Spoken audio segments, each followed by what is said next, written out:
what's a misconception, let's say, in Western Europe or in the US that investors have regarding the founders in our region here? It's not really a misconception, but I would maybe just repeat a couple of things that I'm constantly hearing about CE founders, and it's usually that they are hardworking, like crazy.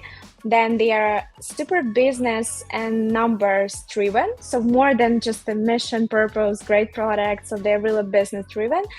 And they are a bit of I would say they're shy and a bit of separated from the other, I would say, this Western world. I wouldn't say, because I think what I feel right now, Europe more united, and there's not such a separation in terms of the regions.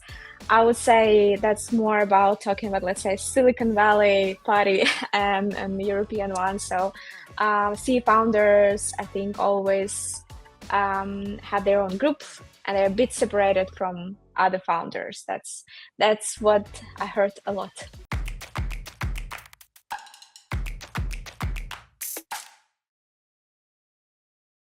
Hi everybody, I'm Oana and welcome to another Startup-urile interview. I have the pleasure of having with me today Tanya Ladanova. She's the CEO of TRMNL4, a global connector for startups, for investors, and for tech leaders in consumer tech. Tanya, thank you very much for being with us today. My pleasure. Tell us a bit what inspired the founding of TRMNL4, and how did you get to this transition from Genesis and Meta's Startup Academy to a standalone organization for startups? Yeah, so we basically started at one program, just only one, that was launched by Genesis and Meta.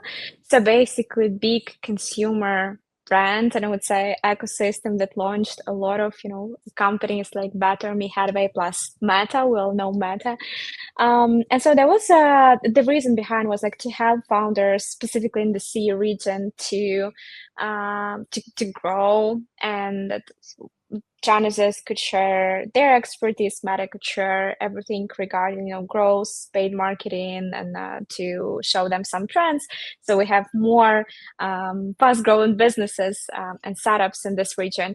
So that's how it all started. By the way, we still have this program called Startup Academy that we are continue launching for I think 5th time in a row with Meta. But I think the way we started to grow as an ecosystem, so usually we have accelerators, so then you have investors come and you have other companies come and you have partners come in, and this is naturally transforming into the ecosystem, right? Because it's not just about the couple of workshops that you invite startups to. That's about like really growing with them and really helping them and building this community. So we started to grow. We started to work not only with Meta but with other big guys like Snapchat, and we launched another program, and so we understand that this is supposed to be like an ecosystem. So TRMNL4, it's actually umbrella brand for everything that we started to do a couple of years ago.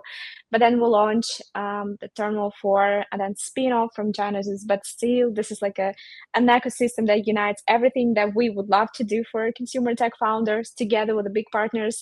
But it's more standalone and on a global scale right now. It's a journey. That was never like one event happened, and we're like, oh my God, we wake up and this is like TRMNL4 now.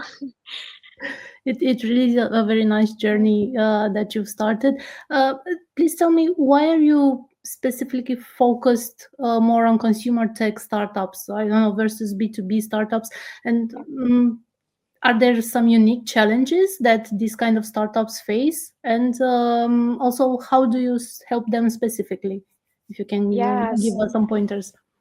Sure, like 100%. There are different industry, different rules.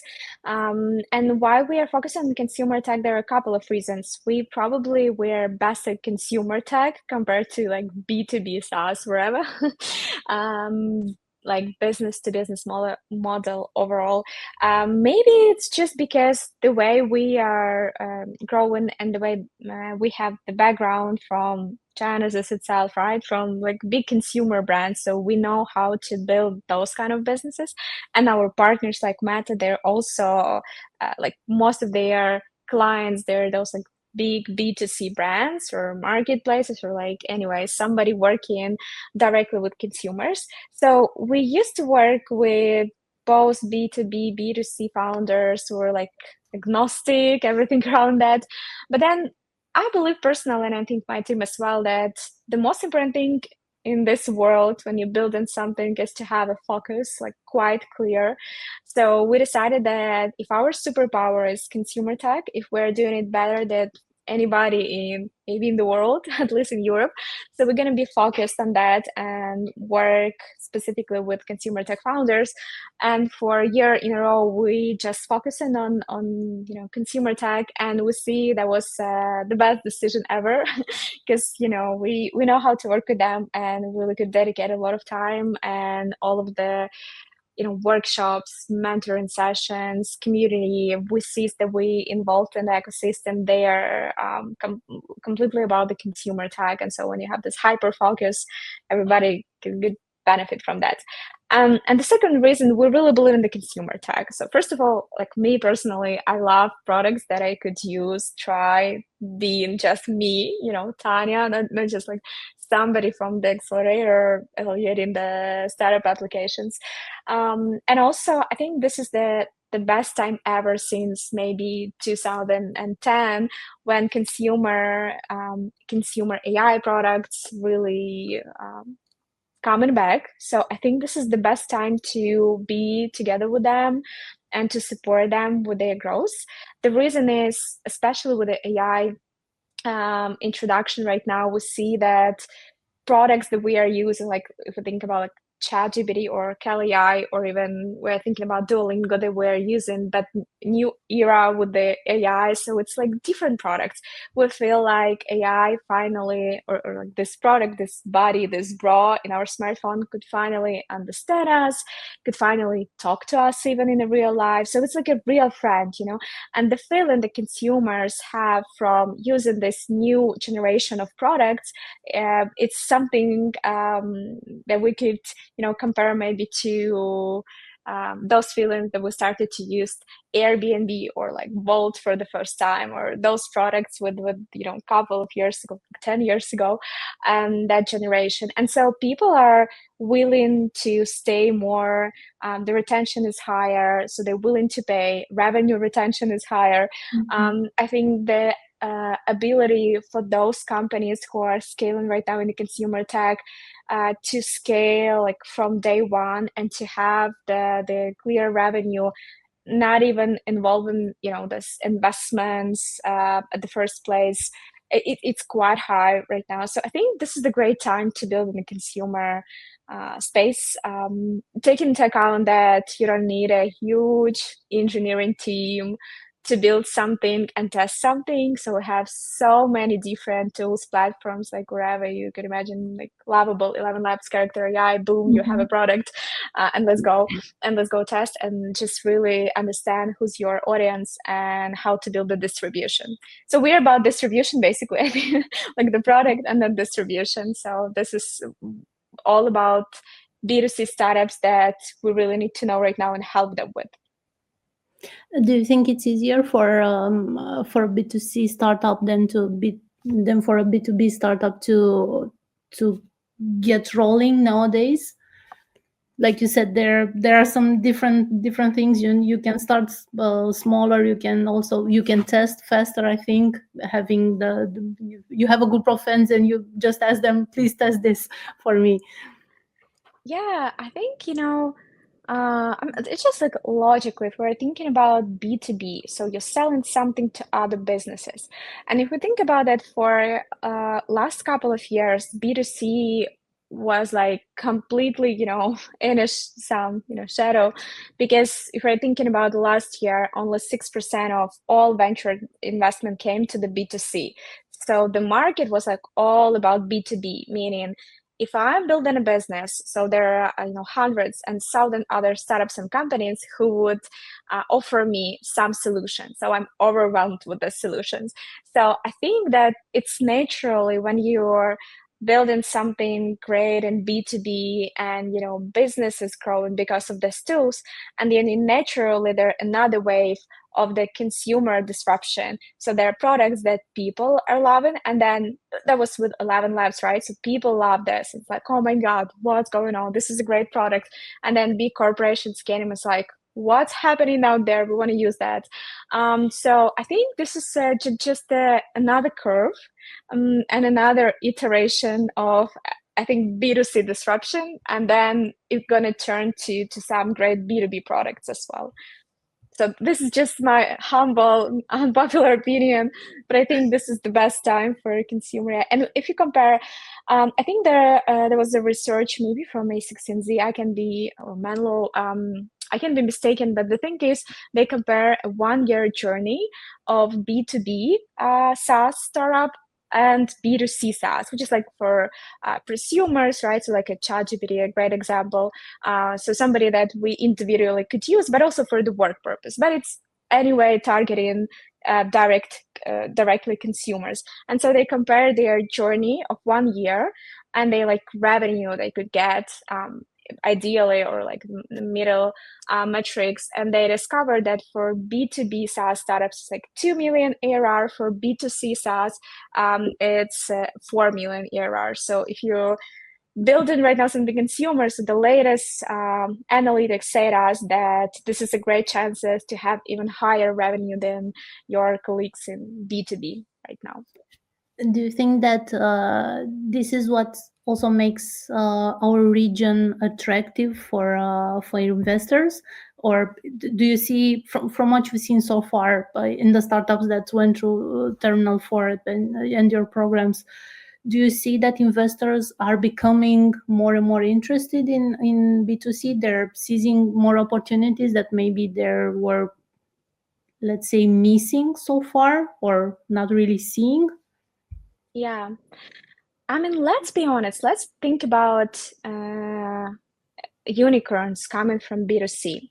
If you look closely, so the first companies who reached this, let's say, title of like unicorn, become popular, you would think about like maybe Genesis, where I come from. Genesis was like Better Me, Headway. We have Kilo Health, we have Flow, we have Bolt, we have Bible Chat. In Turkey, I don't know, it's like exactly C region, but we're working with Turkey closely. So there's like Hubway, Scotway, another. So if you're thinking about what kind of companies is it, it's like all B2C. And I think maybe that's also naturally that founders in our region, we started from that. They're like shy, humble, not really know how to pitch, but they are number driven. So what they figured out, it's like how to build this distribution, especially using paid marketing. So I think Meta in love with C region and B2C, like Snapchat, Google are crazy about founders here, just because they know how to crack this paid growth. And what is paid growth is like really numbers driven growth, right? It's like the viral growth when you just launch the sort of TikTok videos and then you suddenly waking up popular. So it's a strategy. It's like really numbers driven thing. And so I think here in the C region, we grown a generation of great consumer tech businesses, and this is our superpower, because when you don't have strong connections in US market, because we're thinking both about B2B and B2C, you're probably to be successful and to reach some great metrics, you're gonna sell in the biggest market possible. So it's probably US market, right?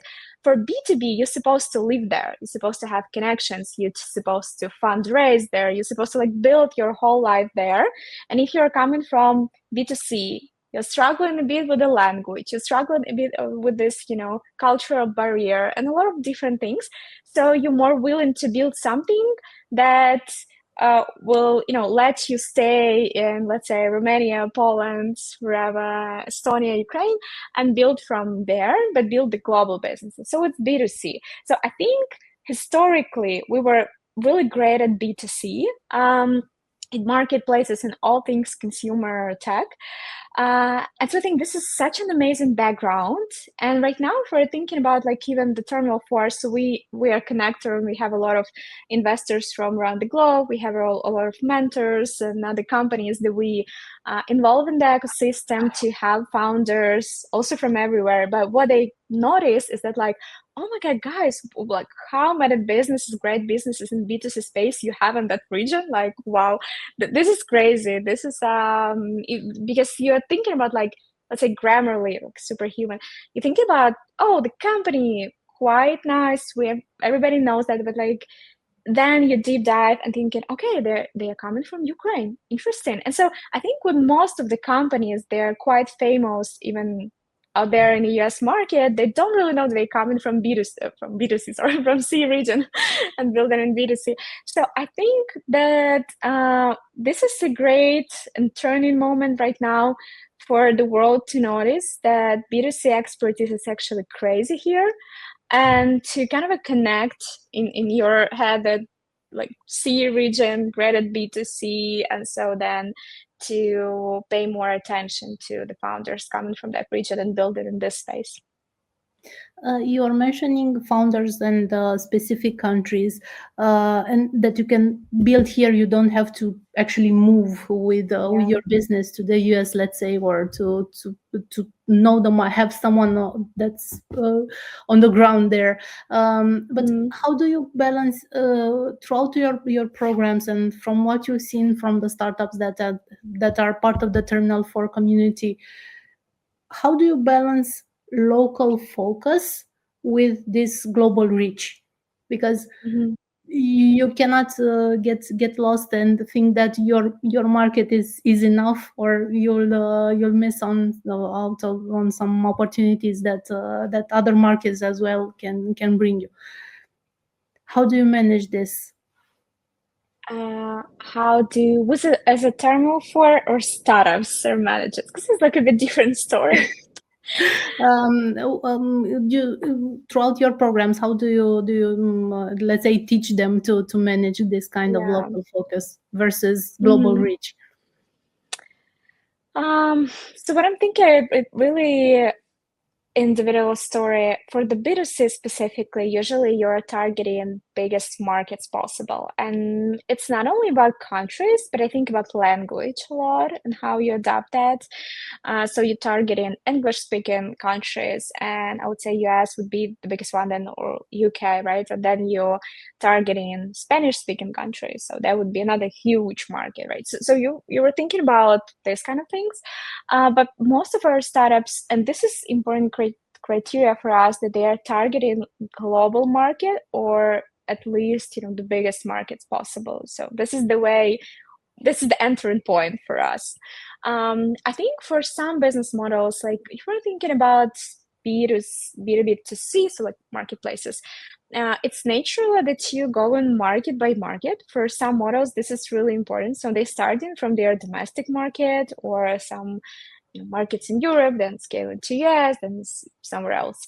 So I think that's a bit different story. But overall, if you want to reach nice, traction, have great revenue, and scale fast, so I think the only way you could do that is to target the biggest market possible. So I don't think you need to manage your local market and grab a more global one. Just go for the big fish.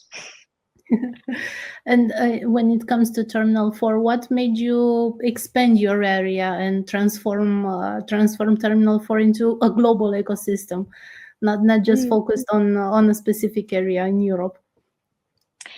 Yeah, I think first of all, it's also about the team, because I think most people in our team we always had like a global mindset. We were curious about different markets. I used to work with guys from Singapore, Malaysia, Lebanon, I don't know, Brazil, and like in my previous projects that I led. So I think this is something natural, first of all. So we're open to mix different people in one cohort in the community.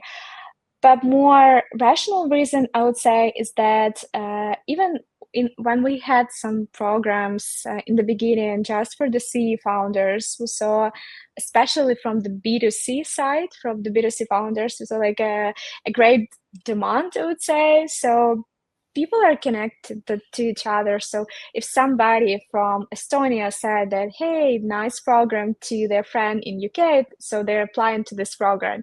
And it's natural, like the number of people coming from different regions across the globe started to grow and grow and grow.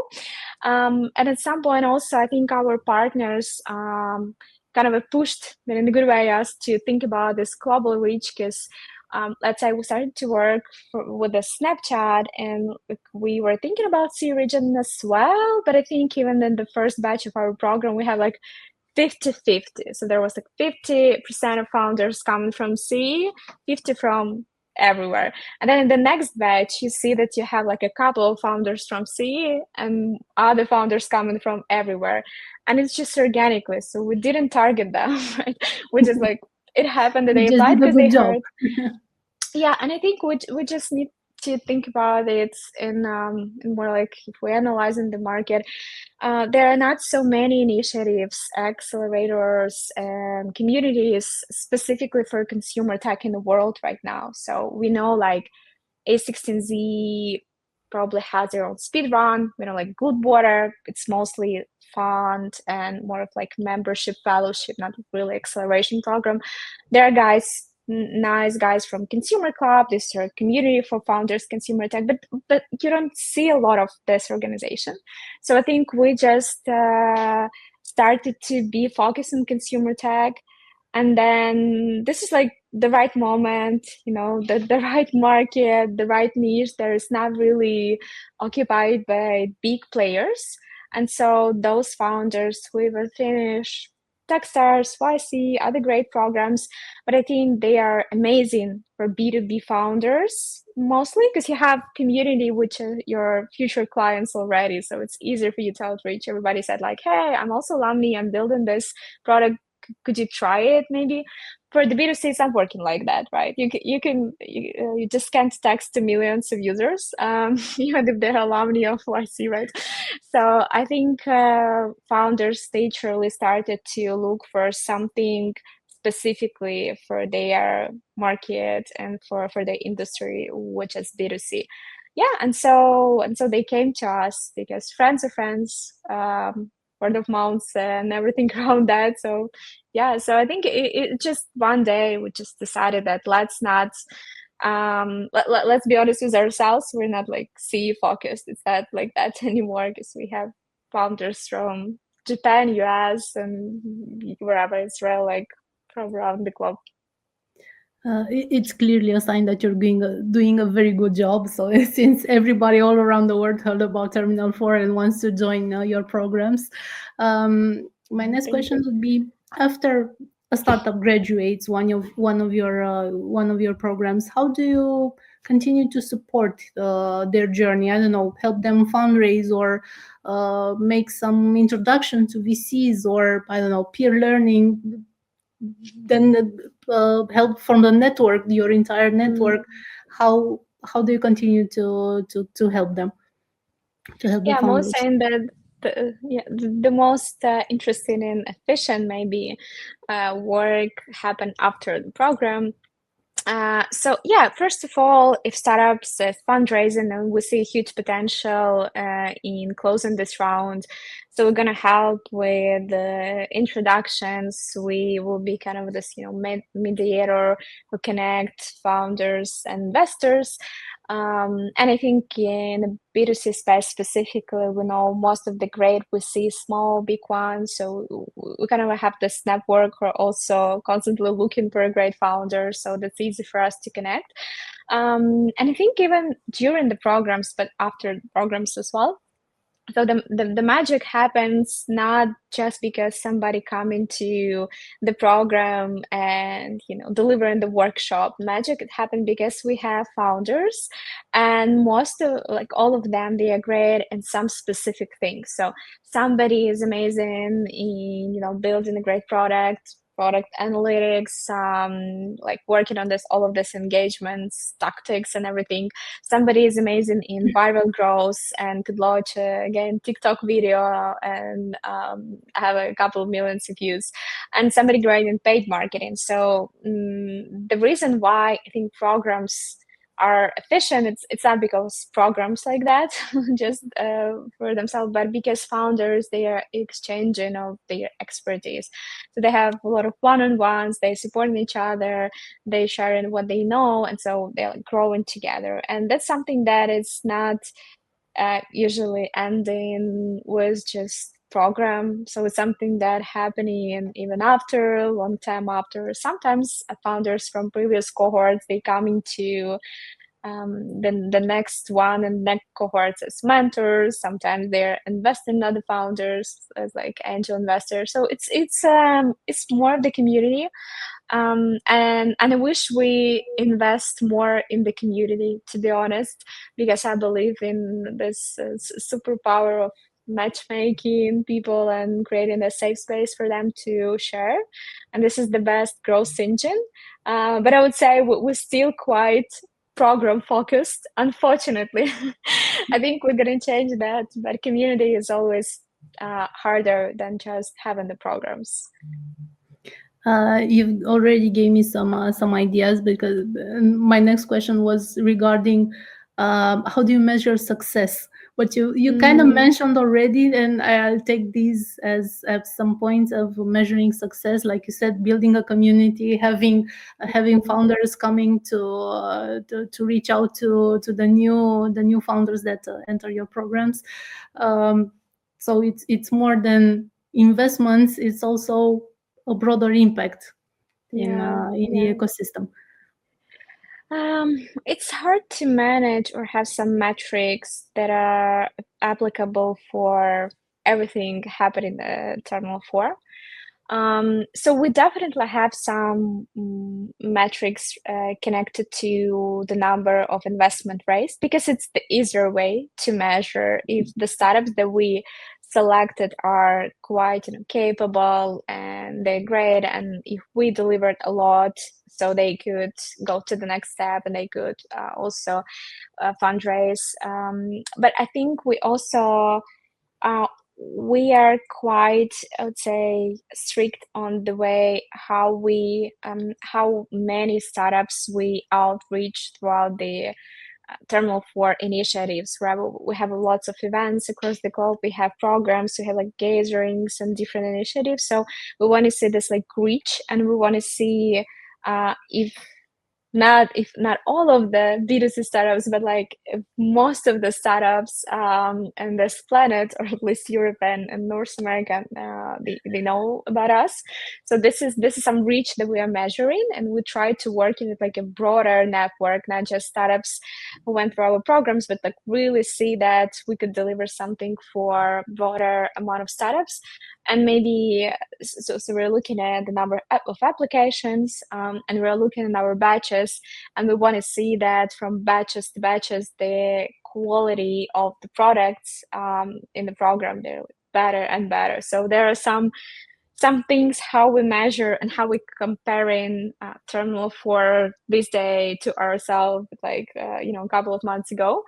But since it's not the mono thing, like not the standalone product, it's the ecosystem. There are so many things happening, so many connections, partnerships, investments, wherever, and there are a lot of small things happening in each startup every single day just because of these connections. So I think it's just impossible to measure them. So definitely we're like struggling with measure everything. And startups, they don't want to fill in any sort of feedback forms or something like that. So we give up on that, and like, okay, we'll measure what we can. So yeah, it's not that easy. Can you give us an example of a successful startup that you had, let's say, in one of your latest cohorts? Someone that is an example, a very good example for other founders and for other startups. Yeah, I mean, we have a lot of great startups. Maybe there are some startups that we are like more that we invest a lot ourselves, a lot of efforts and everything. So we could really say that this is just because they start up with our programs and then we influence that. So we have Memory OS, let's say. So this is a startup.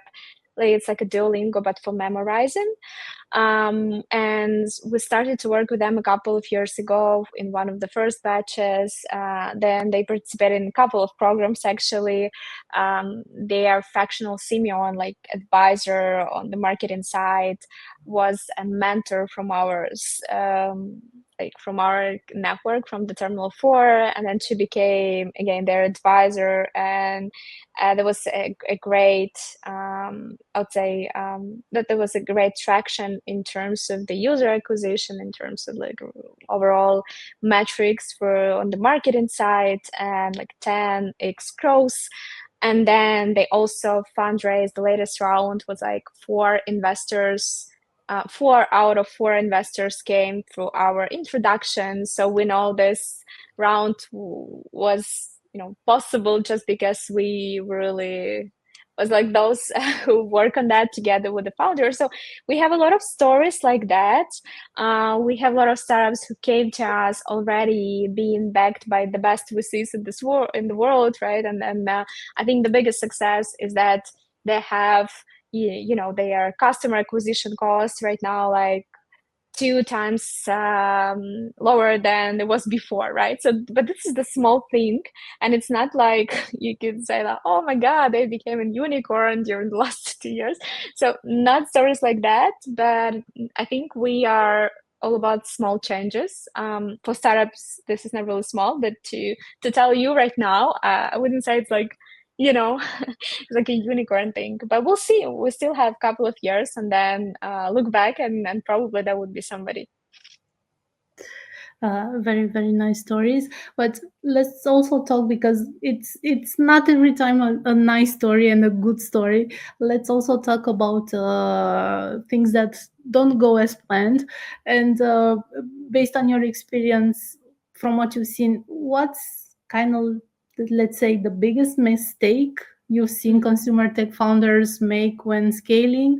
And again, how can you help them with your programs? And why should founders keep an eye on what you're preparing, and go through your programs to help them avoid making these kind of mistakes? Exactly. I think founders underestimate 2 things. The first one is distribution, and the second one is retention. And so I think those are 2 things that we are the most focused on.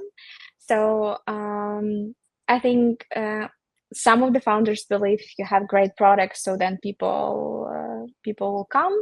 And I think it's bullshit, and it's something that's not happening in the world that we have right now, when market is overwhelmed with so many great products. So you really need to figure out distribution. And if you're a founder, maybe you're a tech founder, right? Maybe you're coming from the great engineering experience and right now building the best product ever. But you're supposed to learn how to distribute. You're supposed to know how this TikTok works, how paid acquisition works, what partnership is about, and just really be a growth manager and build as a growth engine and figure out distribution for yourself. And the second thing is retention, because I think this is also a huge challenge. So we started from the point that it's so easy right now to launch any sort of app, marketplaces, wherever. It's such, and it's never was like easier than at this point of our life. But it's so hard to like bring people to the product and then to make them stay. So there's supposed to be something exceptional in your product. And by exceptional, I mean, it's not just a user experience or interface or something around like nice features. It's about understanding the user behavior and psychology and a lot of different things to really help people work with their struggles, reach their goals, and really be there, have a guidance for them through their life journey. Wherever you're building, you could build something for their education, something to help them to reach their financial goals, to build great relationships, wherever it is. But you need to understand how the human's mind is working, how you could influence that. And so this is the only way you could really build this retention, so people stay with your product. And so that's the only way how you could be relevant in the market for years and years, and really growing through this journey. So I think this is a couple of main things.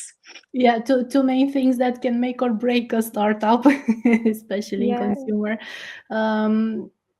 Coming back to your partners, you have programs in collaboration with giants. They're clearly that, like Meta or Snapchat.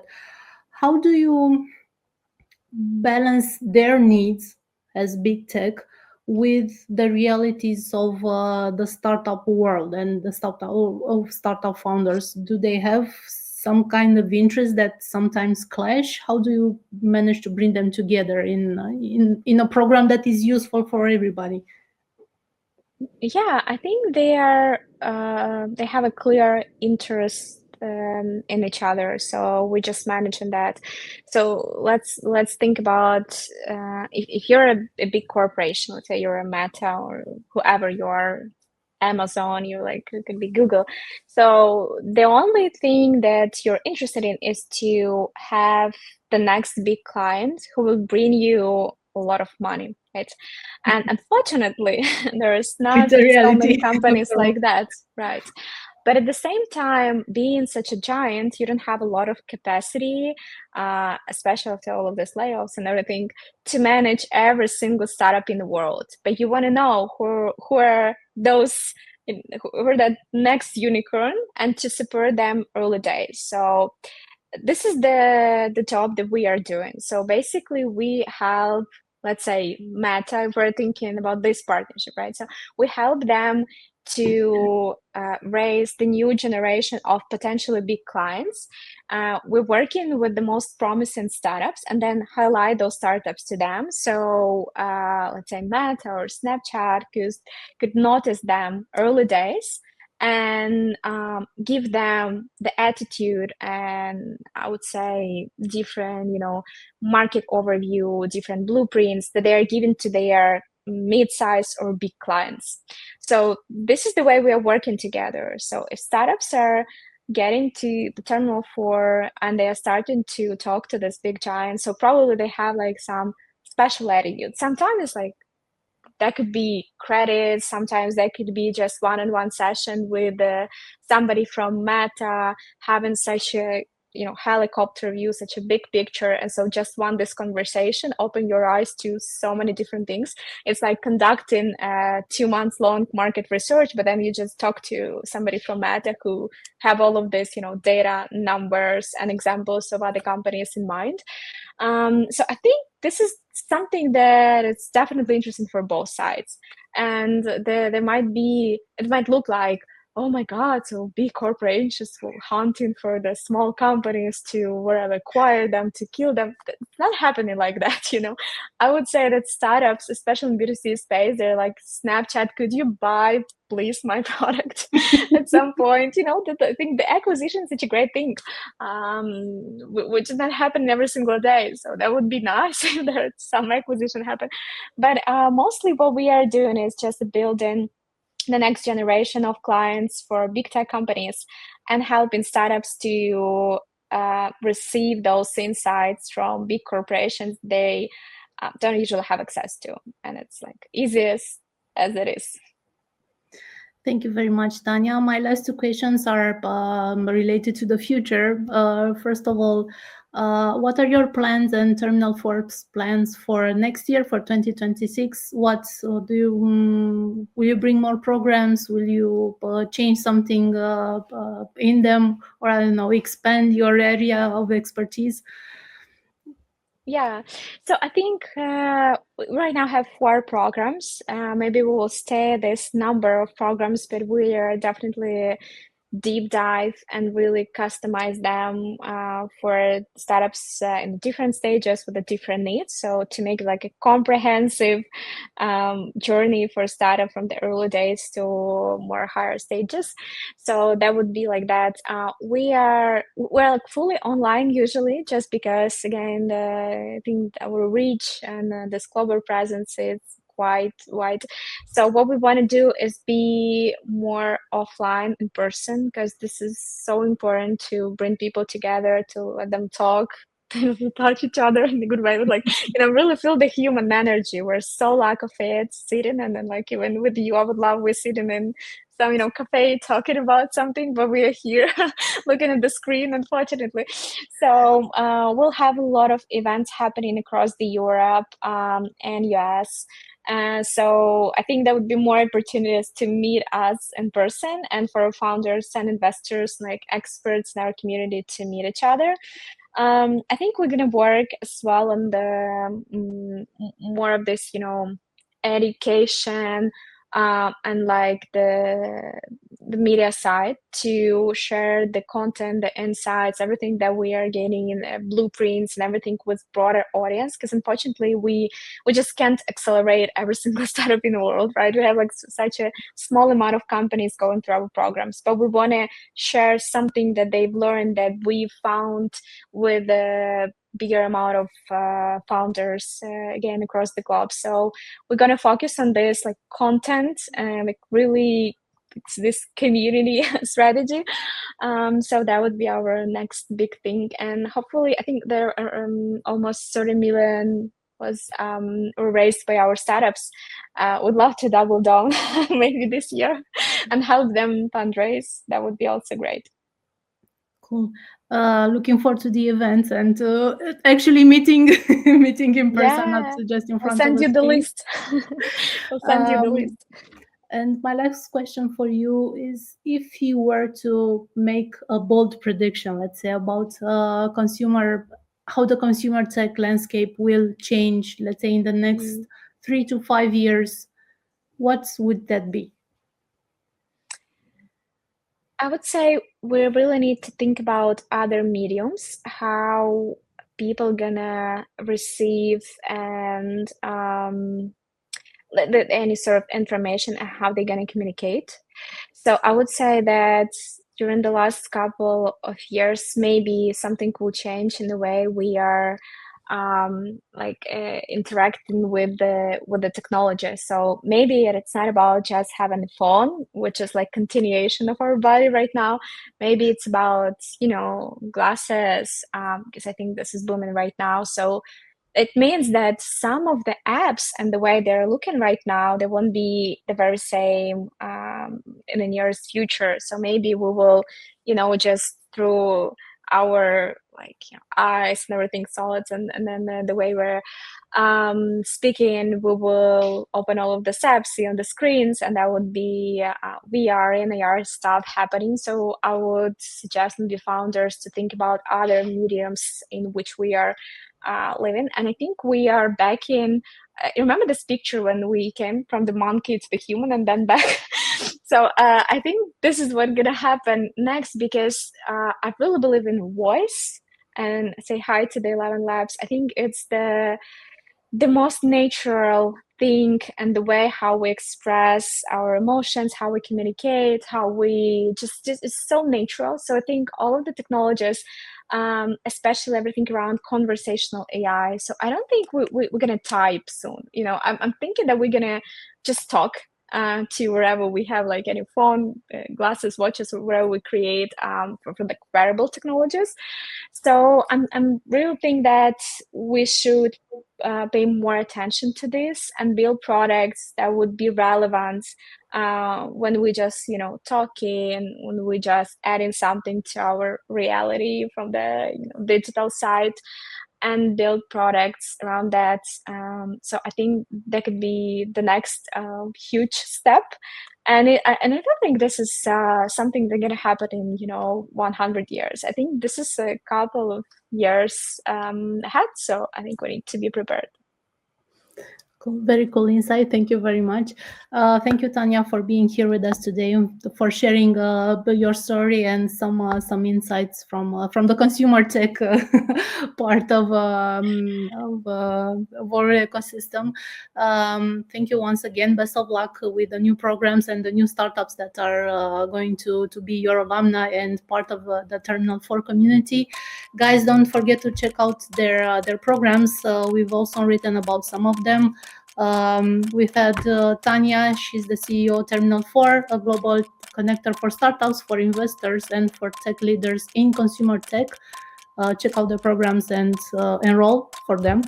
Thank you for watching us today. We'll see each other every day on startup.ro, on our Facebook and LinkedIn pages, and on our YouTube channels. Thank you for being here with us today.